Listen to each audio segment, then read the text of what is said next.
तो नमस्कार दोस्तों, परमाज किशन के यूट्यूब चैनल पे आप सभी दोस्तों का स्वागत करते हैं। आज की जो क्लास होने वाली है सीटेट 2025 में होने वाले एग्जाम से संबंधित हिंदी की क्लास होने वाली है, जिसके अंतर्गत हम बात करेंगे हिंदी के पेडागोजी। यहाँ पे 15 प्रश्न है। उससे पहले हम क्या करेंगे, टैग वर्ड को जान लेंगे, क्योंकि सभी टैग वर्ड को जानना आप लोगों के लिए बहुत ही बेहतर है। क्योंकि बेहतर इसलिए है कि टैग वर्ड के अर्थ अगर आप लोग जान लिए तो प्रश्नों को सॉल्व कर लेंगे। तो सबसे पहले हम टैग वर्ड की बात करेंगे, पॉजिटिव निगेटिव, फिर इसके बाद हम अपने प्रश्नों पे आगे बढ़ेंगे। आगे बढ़ने से पहले बता दें कि जितने भी लोगों ने अभी तक हमारे चैनल को सब्सक्राइब नहीं किया तो सब्सक्राइब करके एक बार शेयर कर दीजिए अपने अपने ग्रुपों में, ताकि अधिक से अधिक लोग हमारे चैनल से जुड़ सके। साथ में टेलीग्राम चैनल को ज्वाइन कर लीजिएगा, वहां से आप लोगों को पीडीएफ मिल जाएगी। अगर किसी भी प्रकार की आप लोगों को डाउट हो तो कमेंट बॉक्स में जरूर कमेंट करिएगा, उससे दूर करने का प्रयास किया जाएगा। तो शुरू करते हैं आज के पहले टॉपिक से। जो टॉपिक हमारा यहाँ पे है पॉजिटिव वर्ड है। सबसे पहले सकारात्मक टैग वर्ड को देख लेंगे, इसके बाद उसके अर्थ को जानेंगे, फिर इसके बाद हम अपने प्रश्नों पे आगे बढ़ेंगे। तो सबसे पहले यहाँ पे आपका आता है सहयोग। सहयोग टैग वर्ड जो है आपका पॉजिटिव है, यानी यहाँ पे सकारात्मक है। इसका मतलब क्या होता है, इसका जो अर्थ होता है मिलकर कार्य करना और समर्थन देना किसी दूसरे को, इतना याद रखिएगा। अगर दूसरी हम बात करें यहाँ पे समझ की, तो समझ का मतलब होता है यहाँ पे ज्ञान और धारणाओं को सही रूप से ग्रहण करना, कि आप कितने बेहतर तरीके से सीख रहे हैं किसी चीज को, इसका अर्थ ये होता है। लेकिन रचनात्मक की बात किया जाए तो रचनात्मक जो होता है नई और मौलिक चीजों को सोचने या फिर बनाने की क्षमता। तो सबसे महत्वपूर्ण ये बात है कि रचनात्मक होता क्या है, तो रचनात्मक जो होता है नई चीजों का निर्माण करना, इतना जान लीजिए। नेक्स्ट हमारा यहाँ पे है चौथा हमारा यहाँ पे संवाद। संवाद का मतलब क्या होता है, प्रभावशाली जो बातचीत होती है, विचारों का आदान प्रदान ही संवाद होता है। संवाद का मतलब होता है एक दूसरे के समक्ष बैठकर अपनी बातों को रखना, इतना याद रखिएगा। ये सब आपके क्या है, पॉजिटिव है, जिसके अंतर्गत सहयोग आता है, समझ आता है, रचनात्मक आता है, संवाद आता है। इसका अर्थ आप लोगों ने देख लिया। अगर आप लोगों को इसका पीडीएफ चाहिए तो टेलीग्राम चैनल को ज्वाइन करके क्लास के बाद वहां से आप ले सकते हैं। अगर हम नेक्स्ट बात करें अभ्यास, अभ्यास से भी आप लोगों को देखने को मिलता है टैग वर्ड, जिसके अंतर्गत अभ्यास की बात किया जाए तो अभ्यास होता क्या है, तो ये बार बार दोहराना, जिससे दक्षता बढ़ जाती है। बार बार का मतलब है लगातार कंटिन्यू उसे ही लेके ना चलिए, कम से कम 2 से 3-4 बार आप इसका अभ्यास करिए, फिर इसके बाद आप सीखने में सक्षम हो जाएंगे। अगर वहीं पे समावेशी की बात किया जाए तो समावेशी में सभी को लेके चलेंगे। यहाँ पे कह रहा है समावेशी का अर्थ बता रहा है सभी छात्रों को शामिल करना, भेदभाव न करना, यानी चाहे अक्षम बालक हो या फिर सक्षम बालक हो, या फिर विकलांग बालक हो, या फिर किसी भी प्रकार से दृष्टिबाधिक हो, मूकबाधिक हो, ऐसे बालकों को एक सामान्य बालक के साथ में श्रेणी में रख के ही पढ़ाना, यही होता है आपका समावेशन। नेक्स्ट हमारा कह रहा है यहाँ पे अभिव्यक्ति। अभिव्यक्ति क्या होता है, अभिव्यक्ति का मतलब होता है अपनी बातों को स्वतंत्रता पूर्वक रखना। तो इसका अर्थ देखिए बताया गया है कि अपने विचारों और भावों को व्यक्त करना, यही होता है आपका अभिव्यक्ति। एक अभिव्यक्ति का मतलब तभी हो सकता है जब आपके समस्त कोई दूसरा व्यक्ति हो, या फिर किसी दूसरे माध्यम से उसके समस्त पहुंचा रहे हैं, ये होता है अभिव्यक्ति। अगर वहीं पे बात किया जाए आत्मविश्वास की, तो आत्मविश्वास का मतलब होता है स्वयं पर विश्वास होना, यही होता है आपका आत्मविश्वास। ये जो है आपके पॉजिटिव हैं, इतना याद रखिएगा। अगर नेक्स्ट हम टॉपिक की आगे बात करें, यहाँ पे 9वें यहाँ पे पॉजिटिव टैग वर्ड की बात करें, जिसमें के अंतर्गत आता है आपका प्रेरणा। प्रेरणा का अर्थ क्या होता है, खुद से किसी दूसरे को माध्यम बनाकर सीखना। जैसे कह रहा है कि कार्य के लिए उत्साह या मोटिवेशन, मोटिवेशन हमेशा दूसरे की तरफ से होता है, इतना याद रखिएगा। अब जैसे आप किसी कार्य को कर रहे हैं तो आप स्वामी विवेकानंद का ले सकते हैं उदाहरण। उन्होंने अपने जीवन में किस प्रकार से संघर्ष करके उतनी पदवी को प्राप्त किया, या फिर इतने महान व्यक्ति बने, उसका ये आपको प्रेरणा मिल सकती है उनके द्वारा। नेक्स्ट हमारा 10वां करा सहभागिता। सहभागिता का मतलब होता है सक्रिय रूप से भाग लेना किसी भी एक पक्ष में। नेक्स्ट हमारा यहाँ पे कह रहा है विकास। विकास क्या होता है, प्रगति या उन्नति को ही क्या कहा जाता है, विकास कहा जाता है। नवाचार कह रहा है कि नए विचारों को प्रकट करना या फिर नई तकनीकी विकसित करना। देखिए नवाचार का यहाँ पे कह रहा है कि नई तकनीकी या फिर पद्धतियों का प्रयोग करना, जिसके माध्यम से आप शिक्षण विधियों को बेहतर बना सकें। अगर वहीं पे बात किया जाए रुचि की, तो रुचि का अर्थ होता है किसी चीजों में दिलचस्पी लेना, या फिर आपका जिस तरफ से झुकाव होता है। जैसे मान लीजिए यहाँ पे गर्लफ्रेंड बॉयफ्रेंड है, ठीक है, इन दोनों का झुकाव एक दूसरे के प्रति बहुत ही ज्यादा होता है, यही आप देख सकते हैं कि किसी चीज में दिलचस्पी लेना, यही होता है आपका रुचि। नेक्स्ट अगर हम बात करें यहाँ पे नेक्स्ट टॉपिक की, जो है आपका 14वां का कह रहा है कि हमारा यहाँ पे टैग वर्ड ये पॉजिटिव अभी चल रहा है, इसके बाद नेगेटिव टैग वर्ड चलेंगे। कह रहा है भाषा प्रयोग। भाषा प्रयोग होता क्या है, भाषा प्रयोग का मतलब होता है भाषा का सटीक प्रभाव का उपयोग करना, प्रभावी का उपयोग करना, यानी भाषा प्रयोग का मतलब होता है जो सही शुद्ध और वाक्य को प्रदर्शित करने वाला हो, भाषा प्रयोग होता है। नेक्स्ट हमारा करा सृजनात्मकता। सृजनात्मकता का मतलब होता है मौलिक रूप से कुछ सीखने की कला होती है, यही होती है आपकी सृजनात्मकता। सृजनात्मकता और यहाँ पे रचनात्मकता दोनों एक ही पहलू के दो सिक्के हैं, याद रखिएगा, एक सिक्के हैं। नेक्स्ट हमारा क्या है, आत्मसात। आत्मसात का मतलब होता है ज्ञान को अपनाना, अंदर समाहित करना, इतना याद रखिएगा। आत्मसात और आत्मसातीकरण ये आपको जानना बहुत ही जरूरी है। यहाँ से आप लोगों को 1 नंबर मिल जाएंगे, आत्मसात से 1 नंबर फिक्स है कि आपको मिलेंगे। नेक्स्ट का रहा है कि प्रासंगिकता, ये क्या होता है, ये जो होता है आपका विषय से संबंधित और यहाँ पे समय अनुकूल होना, ये होता है आपका प्रासंगिकता। नेक्स्ट हमारे यहाँ पे कह रहा है कि अनुकूल वातावरण, अनुकूल मतलब आपके अनुसार वातावरण हो। यहाँ कह रहा है सीखने के लिए सकारात्मक या फिर कह रहा है कि सहयोग, यहाँ पे सहयोगी माहौल होना, ये होता है अनुकूल वातावरण के अंतर्गत आता है। अगर नेक्स्ट हम बात करें यहाँ पे 19वें कौशल की, जो कौशल वृद्धि की बात कर रहा है, छात्रों में योग्यता और दक्षता का सुधार होना, ये होता है कौशल वृद्धि। नेक्स्ट कर रहा है हमारे यहाँ पे सकारात्मक दृष्टिकोण, यानी आशावादी और समाधान केंद्रित सोच, यही होता है आपका सकारात्मक। ये था आपकी पॉजिटिव। अब हम बात करेंगे अपने नेगेटिव, नेगेटिव टैग वर्ड पे, क्योंकि पॉजिटिव नेगेटिव के आधार पे आप प्रश्नों को बहुत ही बेहतर तरीके से सॉल्व कर लेंगे और इन्हीं के आधार पे आप लोगों को प्रश्नों को सॉल्व करना है। तो यहाँ पे देखिए कह रहा है नकारात्मक, यहाँ पे टैग वर्ड के अंतर्गत बताया है सबसे पहले बाधा। बाधा क्या होती है, किसी कार्य में रुकावट या अड़चन आ जाना, ये क्या होता है आपका बाधा होता है। नेक्स्ट हमारा करा है कि भ्रम। भ्रम क्या होता है, किसी एक चीज में उलझ जाना, यहाँ पर करा कि उलझना या फिर गलत फहमी हो जाना, यही होता है आपका। अभी ने किसी ने आपको कह दिया कि आपने ये काम बहुत ही गलत किया है, जबकि आपने कुछ किया ही नहीं, तो इस पे आपका ये आ जाता है, मत आ जाता है कि आप सोचते हैं कि आखिर ये हुआ कैसे, मैंने तो किया नहीं। तो यही होता है उलझ जाना या फिर कहते हैं गलत फहमी हो जाना। नेक्स्ट कह रहा है यहाँ पे अशुद्धि। अशुद्धि का मतलब होता है गलती, विशेष रूप से भाषा या फिर व्याकरण में, यही होता है आपका अशुद्धि। आपने यहाँ देखा बाधा, भ्रमण या फिर भ्रम या फिर अशुद्धि, ये आपके नेगेटिव हैं। सभी के हम क्या करेंगे, अर्थ को जानते हुए चलेंगे, तभी आप प्रश्नों को सॉल्व कर सकते हैं। हतोहसाई अगर हम आपको बता दें तो आप लोग बस हतोहसाई खोजेंगे, लेकिन इसका मतलब क्या होता है ये जान लेंगे तो प्रश्नों को सॉल्व कर लेंगे। हतोहसाई का मतलब होता है उत्साह में कमी आना या फिर निराश कर देना, ये होता है हतोत्साहित करना। नेक्स्ट कह रहा है कि यहाँ पे कठिनाई। कठिनाई क्या है, कठिनाई परिस्थितियां या फिर चुनौती को कहा जाता है। डर किसे कहा जाता है, डर जो होता है यहाँ पे भय या फिर असुरक्षा को की भावना को कहा जाता है यहाँ पे भय। अगर क्लास बेहतर लग रही है तो सब्सक्राइब करिएगा, जल्दी से शेयर कर दीजिए अपने अपने ग्रुपों में या फिर अपने दोस्तों में, ताकि अधिक से अधिक लोग हमारे चैनल से जुड़ के चैनल से यहाँ पे लाभ उठा सकें सीटेट का। यहाँ पे कह रहा है हमारा नेक्स्ट कह रहा है कि 7वां कह रहा है निष्कर्षता। ये क्या होता है, ये होता है क्रियाहीनता, कुछ न करना, ये होता है निष्क्रियता। नेक्स्ट कह रहा है कि दोषपूर्ण। यहाँ पे दोषपूर्ण अधिगम ही आप लोगों को देखने को मिल सकता है, लेकिन दोषपूर्ण अगर आपको नजर आ जाए प्रश्न में तो आप समझिएगा कि ये ऑप्शन जो है नेगेटिव है। इसमें कह रहा है कि गलत या फिर त्रुटि कार्य करना। कह रहा है कि बाधित। बाधित क्या होता है, अवरोध उत्पन्न करना होता है, ये बाधित होता है। नेक्स्ट कह रहा है यहाँ पे अनुशासनहीनता। ये भी अगर आपको नजर आए तो आप तुरंत नेगेटिव पे यहाँ पे टिक करिएगा, जिसका मतलब होता है शिष्टाचार या नियमों का पालन न करना, ये होता है अनुशासनहीनता, यानी किसी कार्य को आप न माने। नेक्स्ट हमारा कह रहा है कि उपेक्षा। उपेक्षा आप किसी से नहीं करेंगे, अपेक्षा करेंगे। उपेक्षा नेगेटिव है, उपेक्षा जो है आपका पॉजिटिव है। कह रहा है कि अनदेखा करना या फिर ध्यान न देना, ये आएगा आपका उपेक्षा के अंतर्गत। नेक्स्ट अगर हम बात करें यहाँ पे बढ़ावे की, तो कह रहा है कि अव्यवस्था, अस्त व्यस्त स्थिति को कहा जाता है। वहीं पे कह रहा है कि कमजोर रणनीति, ये होता है इसका अर्थ असफल या फिर प्रभावहीन तरीका होता है। नेक्स्ट कह रहा है कि सीमित, यहाँ पे सीमित तथा इसका अर्थ होता है किसी चीज या की कमी या परिस्थिति होती है।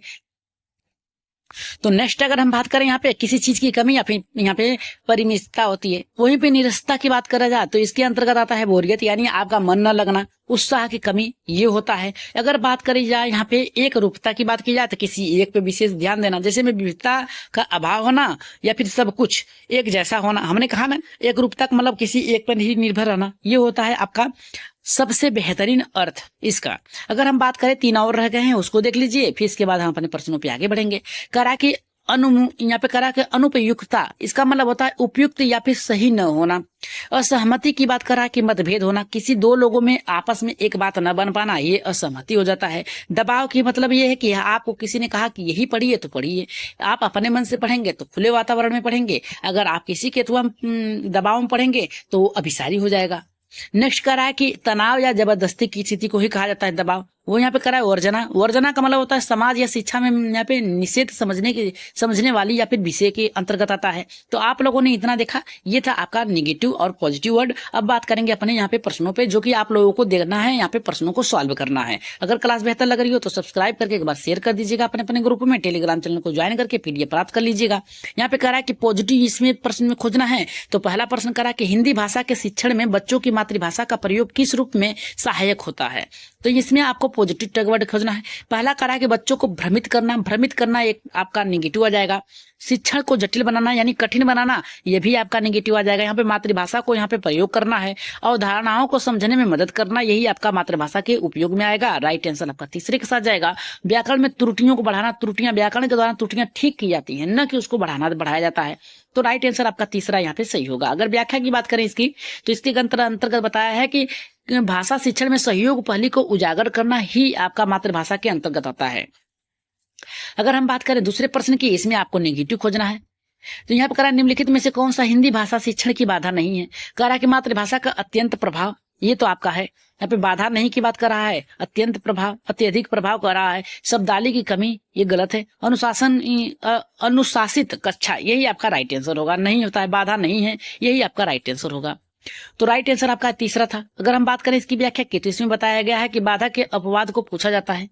नेक्स्ट हमारा यहाँ पे कह रहा है कि तीसरा प्रश्न, जो कि आपको पॉजिटिव खोजना है, इसमें कह रहा है कि हिंदी शिक्षण में कहानी सुनाना क्यों महत्वपूर्ण। पहला कह रहा है कि केवल मनोरंजन हेतु नहीं, पढ़ाई में ध्यान हटाने के लिए नहीं, भाषाई विकास में सहायक करने के लिए एकदम सही है, समय व्यतीत करने के लिए नहीं। राइट आंसर ऑप्शन नंबर यहाँ पे तीसरा सही होगा। अगर हम बात करें चौथे प्रश्न की, तो चौथा प्रश्न देखिए हमारे यहाँ पे क्या कर रहा है। ये कह रहा है हमारा कि निम्नलिखित में से कौन सी विधि रचनात्मक लेखन के विकास में सहायक नहीं है। नहीं की बात कर रहा है, आपको नेगेटिव खोजना है। यहाँ पे चित्र वर्णन है आपका, निबंध लेखन आपका है रचनात्मक लेखन में, वाक्य निर्माण है, यांत्रिक मतलब है बोलने वाला, ये आपका नहीं होगा। राइट आंसर यहाँ पे सहायक नहीं है, तो यांत्रिक यहाँ पे पुनर्लेखन। तो राइट आंसर आपका चौथा एकदम सही होगा। अगर हम बात करें नेक्स्ट पांचवें प्रश्न की, तो पांचवा प्रश्न तो और भी बेहतर है। ये इसमें आपको पॉजिटिव खोजना है, नेगेटिव शब्द को छाट लेंगे, पॉजिटिव आपको मिल जाएगा। कह रहा है कि हिंदी भाषा में व्याकरण सिखाने का सर्वोत्तम तरीका क्या होता है। पहला कह रहा है रटना, देखिए नेगेटिव है। पाठ आधारित शिक्षण, देखिए कह रहा है कि पाठ से आधारित शिक्षण की बात कर रहा है, सही है। शुद्धता पे दंड देना, ये आपका नेगेटिव है। व्याकरण पुस्तिका में पढ़ाना, व्याकरण पुस्तिका से ही पढ़ाने से कह दिया है तो ही लग गया है, पुस्तिका यानी केवल एक ही से पढ़ाना, ये आपका नेगेटिव आ गया। तो राइट आंसर आपका दूसरा यहाँ पे सही होगा। अगर क्लास बेहतर लग रही है तो एक बार सब्सक्राइब जरूर करिएगा सभी लोग। अगर हम बात करें यहाँ पे नेगेटिव शब्द जिसमें खोजना है, आपका छठे प्रश्न में कह रहा है कि हिंदी शिक्षण में एक तरफा भाषण का क्या यहाँ पे दुष्प्रभाव हो सकता है, यानी किसी एक ही विषय पे पार्टिकुलर पे बार बार कार्य करते रहना, ये आपके यहाँ पे इसका दुष्प्रभाव क्या हो सकता है हिंदी शिक्षण में। तो पहला करा कि छात्रों में रुचि बढ़ती है, देखिए छात्रों में रुचि नहीं बढ़ती है। करा कि संवाद कौशल घटता है, एकदम सही है। चर्चा में भागीदारता बढ़ती है, नहीं। श्रोता सक्रिय होता है, नहीं। राइट आंसर यहाँ पे क्या है, आपका दूसरा सही होगा। अगर हम बात करें यहाँ पे तीसरे प्रश्न यहाँ पे सातवें प्रश्न की, तो सातवां प्रश्न में भी आपको पॉजिटिव खोजना है, इतना याद रखिएगा। नेगेटिव खोज लेंगे, पॉजिटिव आपको मिल जाएगा। और चलिए देखते हैं किस प्रकार से यहाँ पे नेगेटिव खोजना है। यहाँ पे कह रहा है कि बाल साहित्य का हिंदी शिक्षण में क्या योगदान है। कह रहा है कि केवल समय पास करने के लिए, केवल शब्द आपका नेगेटिव है। सृजनात्मकता एवं भाषाई विकास सही है। पाठ्यक्रम से भटकाव आपका नेगेटिव है। अनावश्यक कल्पनाशील यानी बिना किसी चीज के लिए सोचना, ये आपका नेगेटिव है। राइट आंसर आपका जाएगा ऑप्शन नंबर यहाँ पे दूसरे के साथ जाएगा। जितने भी लोगों ने अभी तक टेलीग्राम चैनल को ज्वाइन नहीं किया है, टेलीग्राम चैनल को ज्वाइन करके वहां से पीडीएफ प्राप्त कर सकते हैं। अगर हम बात करें यहाँ पे आठवें प्रश्न की, जो कि बहुत ही बेहतरीन प्रश्न है, इसका आंसर आप लोग कमेंट बॉक्स में दीजिएगा। यहाँ पे नेगेटिव शब्द खोज के कह रहा कि हिंदी शिक्षण में प्रश्न पूछने की कौन सी विधि प्रभावी नहीं मानी जाती है। नहीं मानी जाती है, इतना याद रखिएगा आप लोग। कह रहा है कि खुला प्रश्न, हाँ या ना वाले प्रश्न, विश्लेषणात्मक प्रश्न, आलोचनात्मक प्रश्न, इसमें से नहीं मानी जाती है कौन सी प्रभावी यहाँ पे हिंदी शिक्षण में प्रश्न पूछने की। तो आप लोगों को बताना पहला सही होगा, दूसरा सही होगा, तीसरा या फिर चौथा, इनमें से कौन सा सही होगा। अपना राय मत सुझाव कमेंट बॉक्स में जरूर दीजिएगा, सभी लोग दीजिएगा। बढ़ते हैं अगले प्रश्न पे, जो कि बहुत ही बेहतरीन है। इसका आंसर देखिए कितने लोग दे पाते हैं। कह रहा है कि हिंदी में यहाँ पे पॉजिटिव खोजना है, याद रखिएगा। हिंदी में रचनात्मक लेखन विकसित करने के लिए सबसे उपयुक्त गतिविधि कौन सा है। निबंध लेखन, दूसरा हमारा कह रहा है कि पत्र लेखन, तीसरा कह रहा है संवाद लेखन, और यहाँ पे कह रहा है कि सभी। तो देखिए 9वें में क्या कहा है कि रचनात्मक लेखन विकसित करने की सबसे उपयुक्त गतिविधि क्या है। निबंध लिखेंगे तभी आप रचनात्मक कार्य करेंगे, पत्र लिखेंगे तभी अपने हिसाब से लिखेंगे रचनात्मक, संवाद करेंगे लेखन करेंगे तभी आप अपने मन के हिसाब से रखेंगे। तो इन तीनों में ही तो आपका रचनात्मक विकसित हो रहा है। तो राइट आंसर ऑप्शन नंबर यहाँ पे चौथा सही होगा। इतना याद रखिएगा, कभी भी अगर ऑप्शन नंबर 4 दिया है 100% आपका सही होगा, सभी दिया होगा। तो अगर हम बात करें नेक्स्ट प्रश्न की, नेक्स्ट प्रश्न यानी आपका 10वां प्रश्न है। ये कह रहा है आपका निम्नलिखित में से कौन सा वाक्य संवाद नहीं है। नहीं की बात किया है, नेगेटिव पूछा है आपका, नेगेटिव आपको खोजना है तो पॉजिटिव सबसे पहले खोज लीजिए, नेगेटिव आपको मिल जाएगा। तो यहाँ पे देखिए क्या कह रहा है कि तुम कहाँ जा रहे हो, ये तो एक पॉजिटिव है। दरवाजा बंद कर दो, देखिए दरवाजा बंद कर दो ये आपका नेगेटिव है। क्या तुमने खाना खा लिया, ये पॉजिटिव है। चलो साथ चलें, यहाँ पे पॉजिटिव कह रहा है कि संवादात्मक, संवादात्मक मतलब किसी दूसरे से बात करना। ठीक कह रहा है कि तुम कहाँ जा रहे हो, दूसरे से बात कर रहा है। दरवाजा बंद कर लो, दरवाजा बंद हो गया। यहाँ पे क्या तुमने खाना खा लिया, ये भी देखिए हो गया। चलो साथ चलते हैं, ये देखिए इसमें क्या है, संवाद करते चलना है। नहीं की बात कर रहा है तो दरवाजा बंद कर लो, बस बात खत्म हो गई। तो राइट आंसर ऑप्शन नंबर यहाँ पे दूसरा सही होगा। आगे बढ़ते हैं यहाँ पे नेक्स्ट प्रश्न पे, जो कि आपका 11वां प्रश्न है। बहुत ही बेहतरीन भी प्रश्न ये है, इसमें पॉजिटिव आपको खोजना है। कह रहा है कि हिंदी शिक्षण में भाषिक लेखन का मुख्य उद्देश्य क्या है। कह रहा है कि केवल मनोरंजन, दूसरा कह रहा भाषा में आत्मविश्वास और प्रभाव लाना, समय बिताना, नियम याद करना। अब पॉजिटिव पूछा है तो नेगेटिव खोज लीजिए। देखिए याद करना, समय बिताना, ये आपका क्या है, आपका नेगेटिव है। केवल शब्द नेगेटिव है। राइट आंसर आपका ऑप्शन नंबर यहाँ पे दूसरा एकदम सही जाएगा। एकदम याद रखिएगा, आप लोग बहुत ही बेहतर तरीके से प्रश्नों को सॉल्व कर लेंगे पॉजिटिव नेगेटिव अगर आप लोगों को पता चल गया तो। यहाँ पे देखिए क्या कह रहा है, बारहवां हमारा कह रहा है कि निम्नलिखित में से कौन सी विधि हिंदी पढ़ाने के लिए उपयुक्त नहीं है। नहीं की बात कर रहा है, नेगेटिव खोजा है तो आपको पॉजिटिव खोज लेना है। संवाद आधारित विधि खोजना है आपको, तो ये आपका क्या है, आपका पॉजिटिव है। कहानी सुनाना, ये भी आपका पॉजिटिव है। मूक शिक्षण मतलब चुपचाप शिक्षण देना, ये आपका क्या है, नेगेटिव है। समूह चर्चा पॉजिटिव है। तो राइट आंसर आपका किसके साथ जाएगा, ऑप्शन नंबर यहाँ पे तीसरे के साथ जाएगा। जितने भी लोगों का तीसरा है एकदम सही होगा। अगर नेक्स्ट प्रश्न की बात करें हम, तो नेक्स्ट प्रश्न आपका 13वां है। ये देखिए बहुत ही बेहतर प्रश्न है। ये कह रहा है कि पॉजिटिव खोजना है आपको। कह रहा है हिंदी पठन कौशल में सुधार के लिए सबसे उपयुक्त गतिविधि क्या होना चाहिए। मौन पठन, जो कि आपका गलत होगा। श्रवण यानी सुनकर लिखना गलत है। ध्वनि नहीं, सामूहिक यहाँ पे पाठ करना, ये आपका सही होगा। गतिविधि में बात कर रहा है तो गतिविधि सामूहिक होगी। तो राइट आंसर ऑप्शन नंबर चौथा एकदम सही होगा। अगर हम बात करें यहाँ पे 14वें प्रश्न की, जो कि बहुत ही बेहतर प्रश्न है, जिसमें आपको नेगेटिव खोजना है। कह रहा है कि कक्षा में केवल किसी एक पर्टिकुलर पे बात करना है। केवल पाठ्य पुस्तक पर निर्भर कौन सी दूसरी प्रमाण हो सकता है। कह रहा भाषिक विस्तार हो सकता है, संकीर्ण दृष्टिकोण हो सकता है, रचनात्मक विकसित हो सकती है, सोचने की क्षमता में वृद्धि हो सकती है। केवल एक ही पाठ पे बात कर रहा है तो केवल देखिए यहाँ पे संकीर्ण मतलब छोटा दृष्टिकोण हो सकता है। एकदम सही है। राइट आंसर ऑप्शन नंबर यहाँ पे दूसरा सही होगा।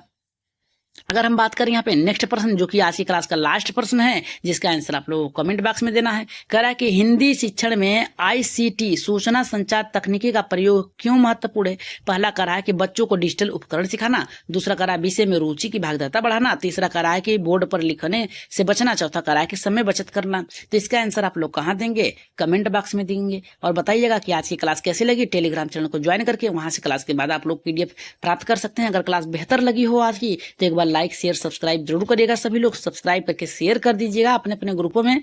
और किसी भी प्रकार के आप लोगों को डाउट हो तो व्हाट्सएप ग्रुप में जुड़कर वहां से आप लोग अपने डाउट को क्लियर कर सकते हैं। तो आज की क्लास कैसी लगी एक बार कमेंट में अपना सुझाव मत जरूर दीजिएगा। तो आज के लिए इतना ही, धन्यवाद।